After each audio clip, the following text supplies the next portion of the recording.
পরিকল্পনা করতেন। তিনি কুরাইশ নেতাদের উস্কে দিতেন মুসলিমদের উপর চাপ বাড়াতে। তিনি নবীর পথে পাথর আর কাঁটা ফেলে তার ক্ষতি করার চেষ্টা করতেন।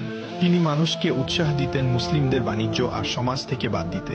একদিন যখন নবী কাবার কাছে সালাতে দাঁড়িয়েছিলেন, আবু লাহাব আর উম্মে জামিল তাদের লোকদের নির্দেশ দিলেন তার উপর নোংরা জিনিস ছুঁড়ে মারতে। তারা মক্কার সবচেয়ে সম্মানিত মানুষটির অপমান করতে একটু দ্বিধা করলেন না। কিন্তু তারা যতই চেষ্টা করুক, মুসলিমদের সংখ্যা প্রতিদিন বাড়তেই থাকল। এটি উম্মে জামিলকে পাগল করে দিল। তার মিথ্যা চক্রান্ত আর যথেষ্ট ছিল না। তিনি নবীকে হত্যার পরিকল্পনা শুরু করলেন। বহু বছর ধরে তিনি ইসলামের সবচেয়ে বড় শত্রুদের একজন ছিলেন, কিন্তু তার নাম শুধু মক্কার পথেঘাটে উচ্চারিত হল না, কুরআনে তাকে চিরকালের জন্য অভিশপ্ত হিসেবে লিপিবদ্ধ করা হলো। আবু লাহাব আর উম্মে জামিল ইসলামের বিস্তারে আরো হিংস্র হয়ে উঠলেন।